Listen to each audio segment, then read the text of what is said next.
where the chest opens wider than before.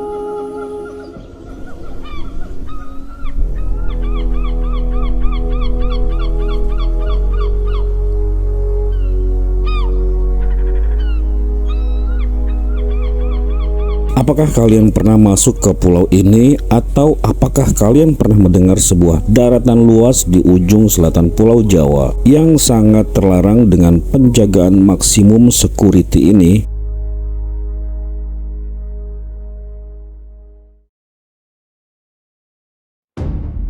Setelah mempelajari tentang sejarah dan misteri Nusa Kambangan dari beberapa buku referensi yang saya temukan, kali ini dengan mantap saya datang lagi ke Pulau Nusa Kambangan. Setelah beberapa minggu lalu saya hanya berkeliling menelusuri segara anakan Pulau Nusa Kambangan yang sangat mengerikan.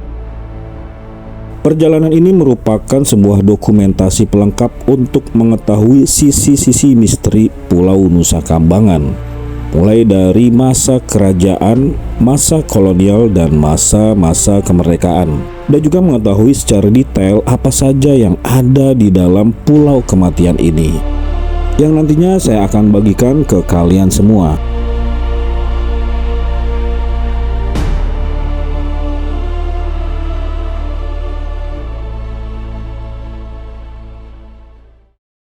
Teman-teman, ini kali kedua saya akan ajakin kalian ke Pulau Nusa Kambangan lagi. Nanti naik perahu yang ini nih. Ini semua perahu-perahu bisa disewakan bagi teman-teman yang akan mengeksplor Pulau Nusa Kambangan yang ada di depan kita sebelah sana.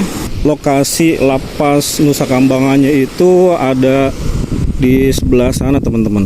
Jadi kalau naik perahu jukung seperti ini, nanti kita bakalan dibawa muter ke sana, terus nah di sana itu ada namanya tuh Segara Anakan. Untuk sewa perahu ini itu dibanderol 100.000, teman-teman. Cuman kalau untuk satu orang ya. Kalau untuk rombongan itu biasanya dibanderol 35.000. Kalau teman-teman mau nyebrang ke Pulau Nusa Kambangan yang ada di belakang saya ini, bisa pakai rombongan lah, minimal itu 4 orang ya minimal tuh. Jadi harganya cukup terjangkau, 35.000 satu orang. Mas, ya? Ya. Ini kita mulai mau jalan bareng sama rombongan. Kita di paling depan aja. Kapal Terus Jaya. Oke, kita mulai jalan nih dari Teluk Penyu menuju ke Pulau Nusa Kambangan.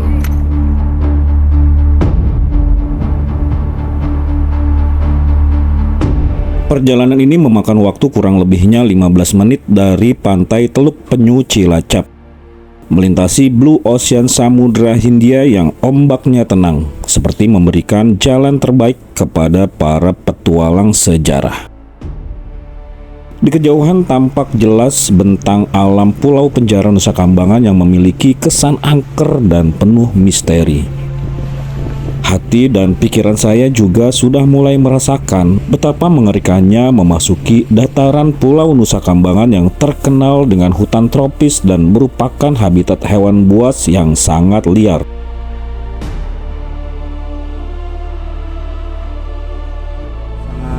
Luar biasa kita bisa sampai di daratan Pulau Nusa Kambangan ini, dan ini sebuah momentum yang sangat-sangat menguji adrenalin pada saat kita masuk di pulau terlarang Pulau Nusa Kambangan.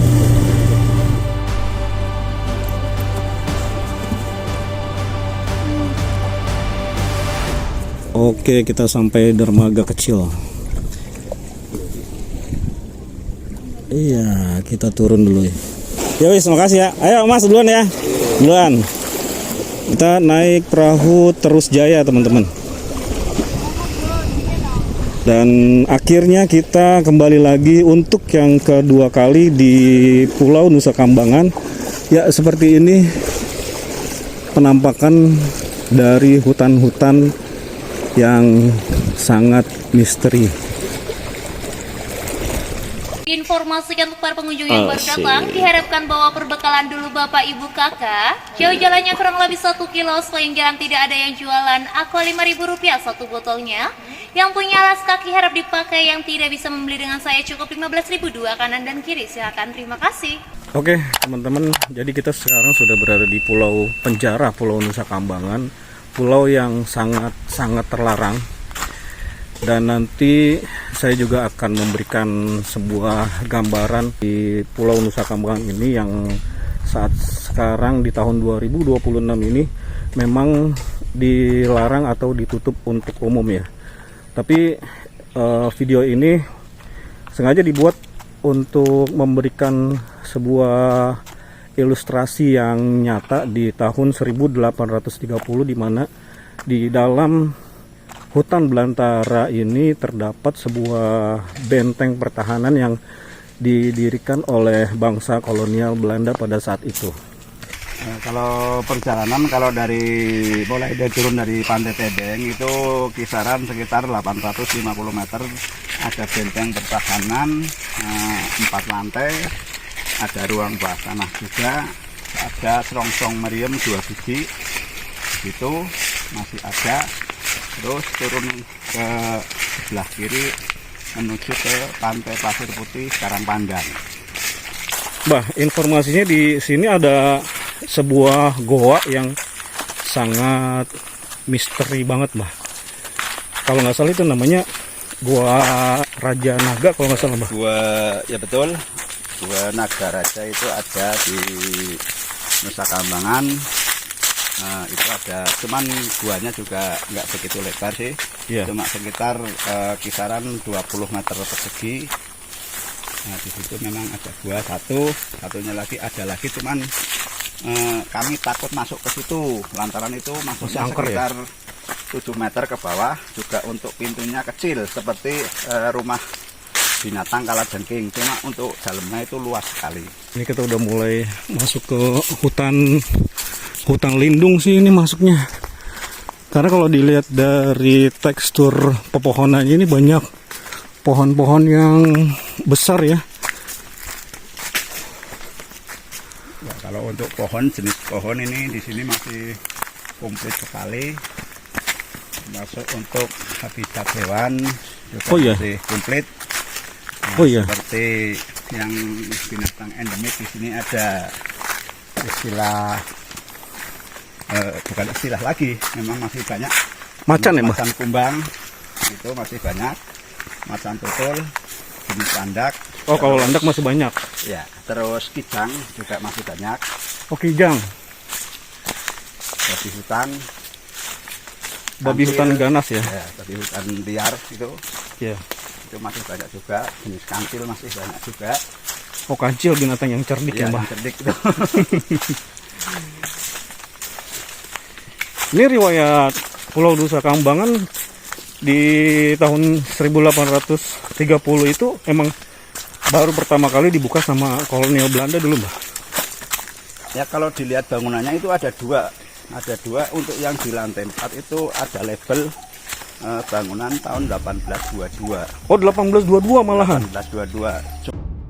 Nusa Kambangan pada masa kerajaan, khususnya era Mataram Islam sekitar tahun 1580-an, dikenal sebagai Pulau Suci atau Pulau Pertapaan, dan sumber Bunga Wijaya Kusuma yang disakralkan Raja-Raja Jawa. Legenda menyebutnya sebagai wilayah kerajaan Nusa Tembini, tempat pelarian Resi Kano dan lokasi bertemunya Prabu Aji Pramosa dengan Dewi Wasowati. Pulau ini dianggap sebagai tempat keramat. Konon, Raja-Raja Jawa di masa lalu mengambil Bunga Wijaya Kusuma di pulau ini sebagai syarat mutlak untuk legitimasi kekuasaan. Pada masa kerajaan Mataram, khususnya Mataram Kartosuro, Nusa Kambangan dikenal sebagai pulau yang sangat keramat dan syarat dengan nilai mistis. Penduduk asli Nusa Kambangan umumnya adalah masyarakat suku Jawa yang sering disebut suku Pejagan. Wilayah ini dihuni oleh penduduk lokal yang tersebar di wilayah seperti Jombleng dan Kembang Kuning.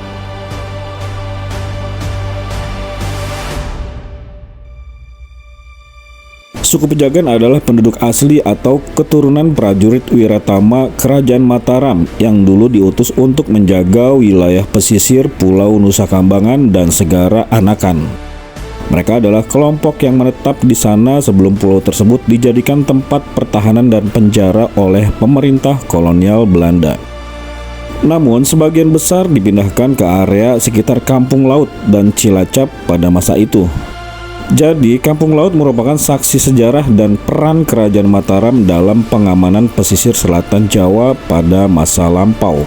Tapi kalau Mbah sendiri suka pernah ngelihat secara langsung nggak, kayak misalkan macan kumbang atau macan tutul atau hewan liar yang lain, pernah ini Mbah, pernah lihat Mbah? Sering berhadapan, kadang-kadang jarak 5 meter 6 meter pun sering. Cuman kalau ada itu kita diam, walaupun dia mengaung kita diam aja, nggak usah bergerak, kita tetap diam, berdampingan dengan pohon yang agak besar misalnya kan. Iya. Nanti dengan sendirinya dia mengaung, udah capek dia pergi ke arah timur misalnya, kita jangan ngikuti ke arah timur, Harus berlawanan? harus ke utara atau ke barat sekalian. Oh. Soalnya kalau ngikuti ke arah timur, Yeah. kita ngikutin misalnya jalan walaupun kelihatannya udah jauh, kita nginjak daun atau ranting kering, Iya. patah, bunyi, letak, dia langsung balik nyerang.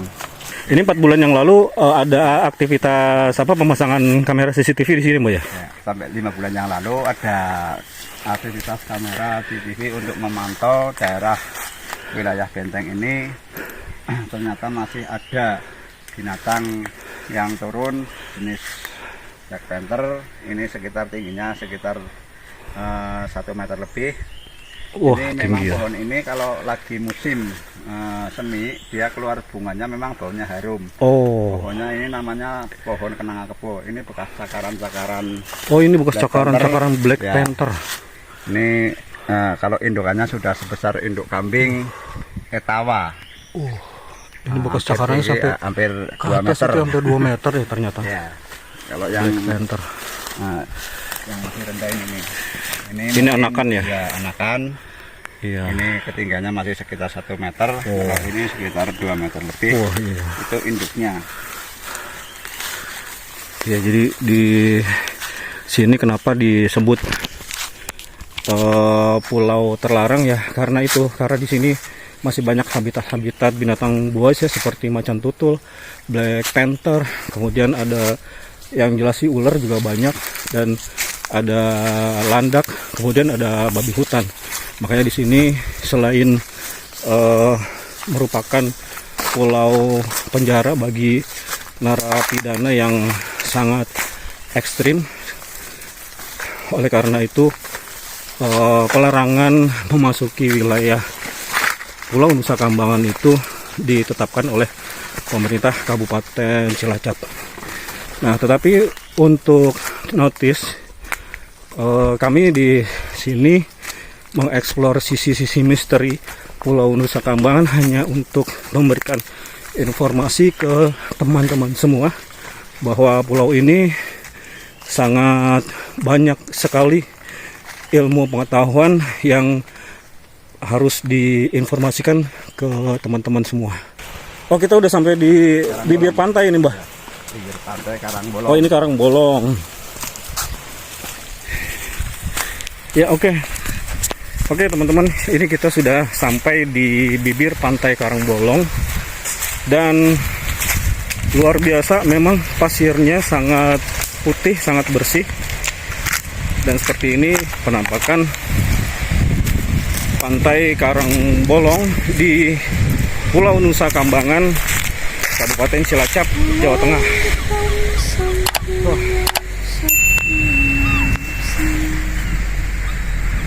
Find a filling. The cold against my face is clean. I am small against the distance, and the distance does not frighten me. Betapa indahnya Sisi-sisi Batu Karangbolong ya. Jadi kenapa di sini dinamakan Pantai Karangbolong? Karena di depan kita, teman-teman, ya, Di depan kita itu di sebelah sana itu merupakan batu karang yang kalau menurut saya cukup besar ya, dan di situ terdapat bolongannya. Jadi dinamakan Pantai Karangbolong, dan di sini memang banyak sekali batu-batu karang di pinggiran pantainya seperti ini teman-teman. Sangat indah sekali, sangat eksotis, dan kita bisa lihat di sini nggak ada siapa-siapa kecuali saya sama si Mbah berdua ini.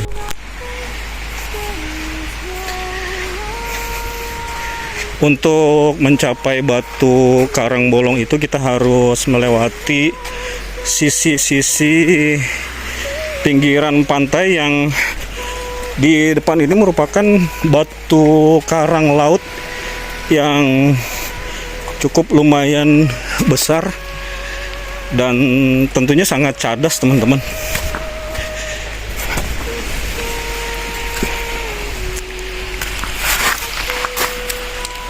Itu ada batu karang cakep tuh.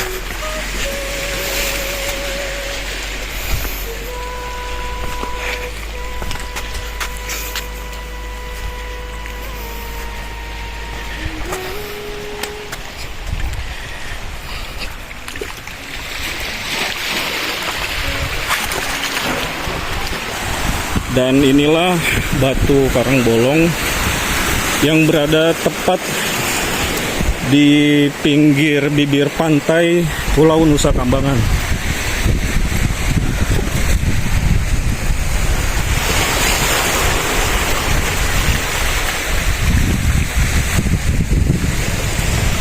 Ini sekarang kita sudah sampai di batu Karangbolong yang menurut saya ini cukup sangat tinggi ya, karena kalau kita lihat dari bentuk fisiknya itu ketinggiannya ini bisa mencapai 15 meter dari permukaan laut, dan di sini merupakan bibir tepi pantai Nusa Kambangan yang lautnya ini langsung masuk ke Samudra Hindia.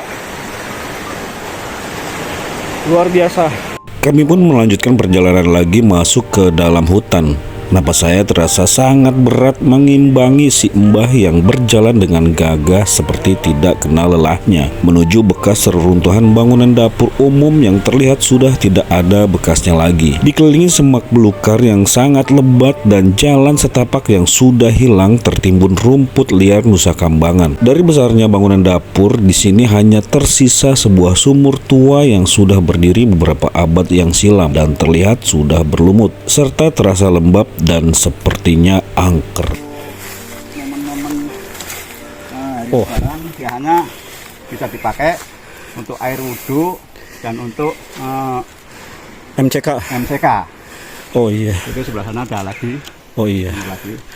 Oh ini sumur. Airnya juga bagus. Sumur keramat. Nih.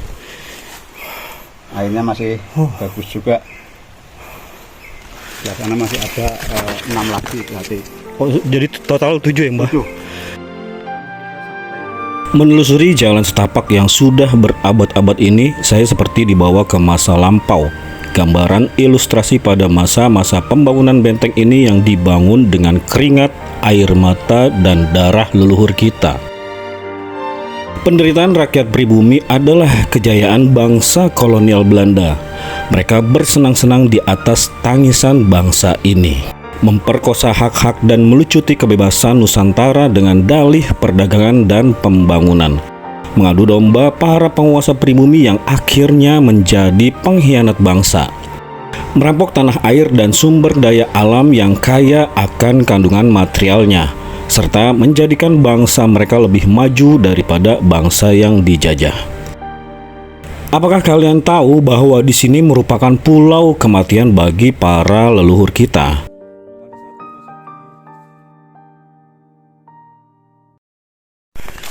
Ini kita sampai di pintu gerbang benteng pertahanan ya Mbah? Karangbolong. Ini pertahanan Karangbolong ya. Untuk informasinya didirikan di tahun berapa ya kalau yang ini Mbah? Kalau yang ini ada label di atas itu bangunan tahun 1822. Oh lebih tua lagi ya? Lebih tua lagi. Oke, kita mulai memasuki benteng Karangbolong. Assalamualaikum warahmatullahi wabarakatuh. Di sini cukup lumayan gelap. Kita cuman berbekal senter seadanya, senter handphone. Oh, ini ada tangga di sini, Mbah.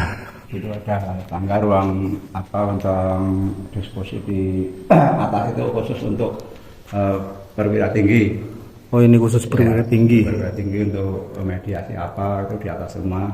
Yang lain bisa untuk melindungi dari bawah. Jadi seluruh prajurit yang ada di sini yang bertugas suruh istirahat di situ. Iya. Yang moncong senjatanya yang keluar. Oh, itu moncong senjata yang langsung ke luar ya, ke pantai ya, Mbah? Langsung ke memantau ke arah pantai dan sebagian ada juga yang ke arah sana. Oh, kita masuk ke dalam sini, Mbah? Iya. Assalamualaikum. Assalamualaikum. Ntar, Mbak, jangan cepet-cepet. Gelap sekali. Ini kedalamannya berapa meter, Mbah? Ya, kurang lebih hampir sekitar 50 lebih lah kalau dari ruang lantai 3 ke atas sekitar 50 meter. Di sini ruang perwira menengah untuk ruang istirahat dari mulai letkol sampai sersan mayor di sini. Di bawah nanti ada ruang barak khusus prajurit. Oh, ini ruang barak khusus prajurit ke bawah ya, Mbah?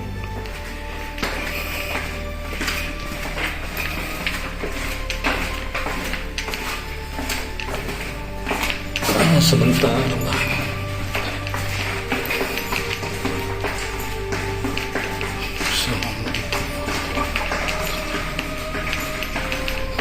Mbak udah biasa ini kalau lewat sini.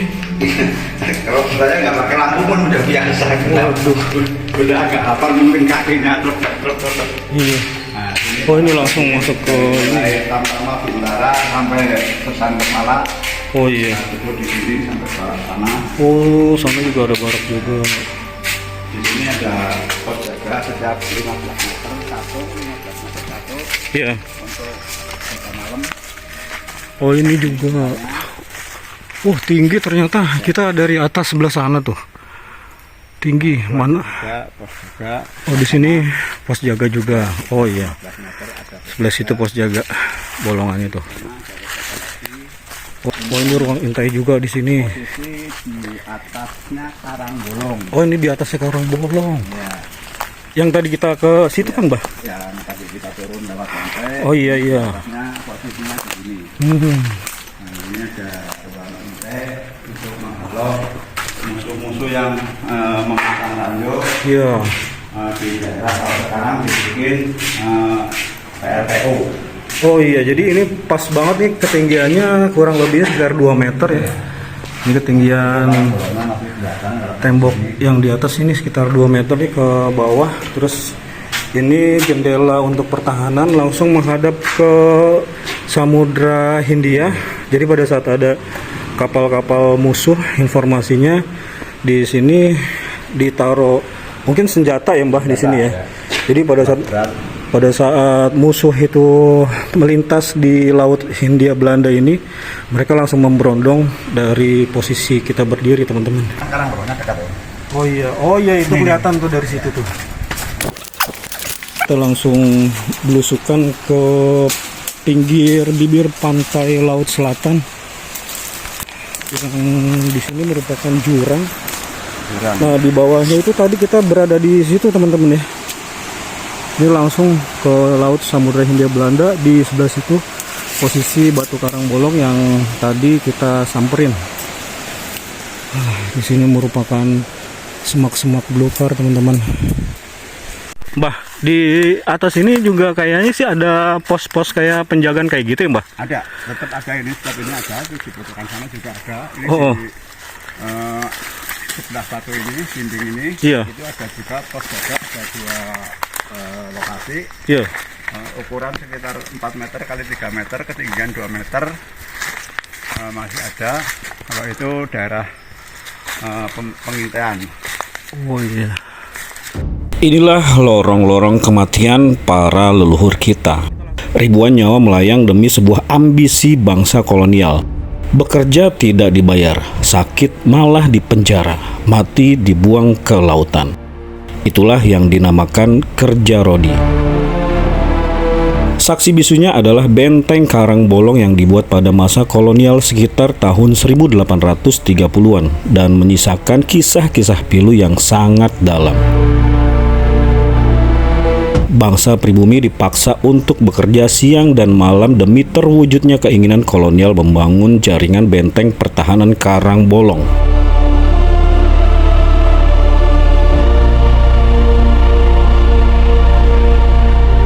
Yang jadi pertanyaan adalah bertahan dari siapakah bangsa penjajah ini sehingga membuat sebuah proyek raksasa yang menelan ribuan korban jiwa dari leluhur kita. Ini ada 24 kamar, lari ke selatan sekitar 20 kilo, sebagian untuk persembunyian, sebagian untuk penahanan musuh atau ruang penjara.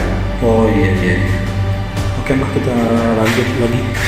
Di sini suaranya agak menggema ya. Mereka yang datang dan tak pernah kembali lagi. Akan tetapi pada pelaksanaannya mereka malah justru tersiksa. Mereka tidak dibayar, menderita kelaparan dan penyakit, menyebabkan angka kematian yang sangat tinggi. Bahkan tidak sedikit mereka malah dijebloskan ke dalam penjara bawah tanah yang gelap dan sangat lembab dan tidak diberikan makanan sampai akhirnya banyak menimbulkan penyakit dan kematian di dalam sel tahanan dalam benteng ini.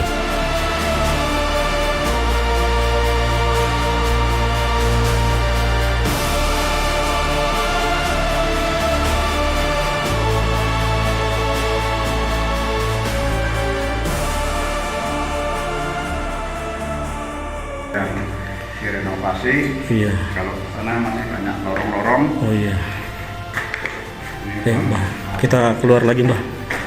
banyak Batman. Banyak kelelawar ya, saya jalan duluan aja. Jadi kita kesini Mbak. Ya.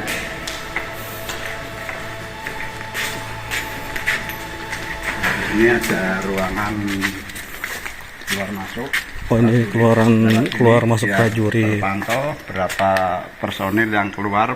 Nanti di sini ada pos penjagaan, di sana satu, di sini satu untuk pengecekan yang mau Keluar. keluar. Ya. Kalau keperluan mau mandi atau mau Ya. BAB, nah, lewatnya sini. Ya. Nah, di sini ada selongsong meriam.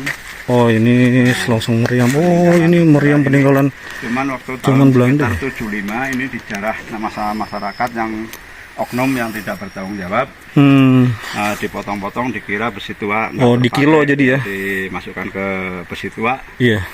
Nah, akhirnya kami cari, ketemu juga sih. Iya. Oh ini nih Nah, bentuk. akhirnya dikenakan sanksi. Oh dikenakan sanksi ya Mbak. Ya, betul. Oh ini Ini Ini sekitar meriam. 6 meter panjang. meriamnya nih. Ini besinya besi. 10 cm. Ini besinya tebel banget nih, baja asli nih. Ya, Tuh. baja asli. Itu tempat amunisinya di sebelah sana. Oke teman-teman, jadi ini merupakan baja yang asli nih, bekas meriam peninggalan zaman kolonial Belanda. Ini tempat amunisinya. Amunisinya di sini. Jadi Sebelah sini. untuk mungkin kalau ada musuh, kalau mau nembak, jadi untuk estafetnya nggak Oh terlalu estafet lama, nggak ya. terlalu jauh ya. Ya, nggak perlu jauh. Jadi mungkin di sini dulu ada prajurit ya di sini Ada Mbak ya. prajurit. Ada prajurit, terus di sebelah situ juga ada prajuritnya juga ya Mbak. Ada ini juga nih Mbak. Jaringannya juga nih. Ini masuk ke tempat yang tadi ya. Iya, betul. Oh iya. Nah, di sini dulu barak juga, Om. Ini barak juga di sini ya. Oh, jadi kalau untuk jumlah pasukannya dulu perkiraan sampai berapa ribu orang Mbah di sini Mbah? Mungkin satu batalion. Satu batalion itu berapa orang? Sekitar hampir 800-an. Hampir sekitar 800-an prajurit kolonial Belanda yang berdiam di Pulau Nusa Kambangan ini teman-teman. Seiring waktu, benteng pertahanan ini berevolusi menjadi sebuah bangunan penjara bagi bangsa pribumi yang mempunyai kasus berat seperti politikus, pejuang, gembong, dan masyarakat yang dianggap berbahaya bagi kolonial Belanda. Pembangunan Pulau Penjara Nusa Kambangan dimulai sekitar tahun 1908. sebagai tempat untuk mengurung narapidana dengan kasus yang berat, yaitu Lapas Permisan. Berlokasi di bentang alam Pantai Permisan bagian selatan Pulau Nusa Kambangan, berjarak kurang lebihnya 20 km ke arah barat Pulau Nusa Kambangan. Belanda membangun Lapas Permisan jauh dari Benteng Karangbolong dengan tujuan utamanya, yaitu untuk mengisolasi narapidana kelas berat, memanfaatkan medan geografis yang ekstrim, dan mempekerjakan tahanan dalam pembukaan lahan atau industri penjara.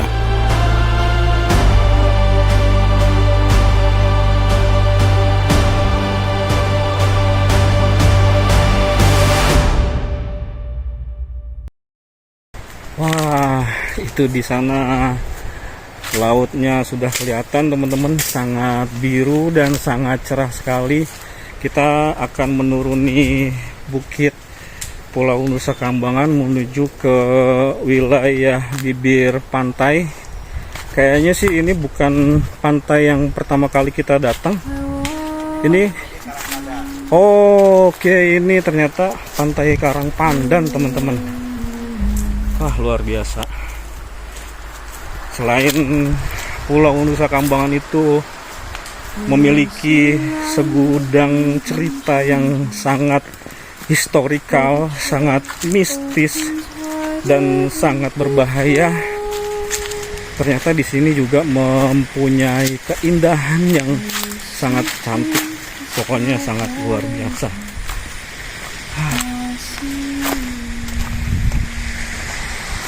Jadi seperti ini penampakannya teman-teman. Nusa Kambangan pinggir selatan. Nusa Kambangan pinggir sebelah selatan. Ya, inilah sebuah keajaiban yang dibuat oleh Yang Maha Kuasa untuk penghuni bumi. Sejauh mata memandang kita bisa menyaksikan lautan Samudra Hindia yang sangat indah dan sangat biru sekali teman-teman. Wah, nyaman sekali di sini.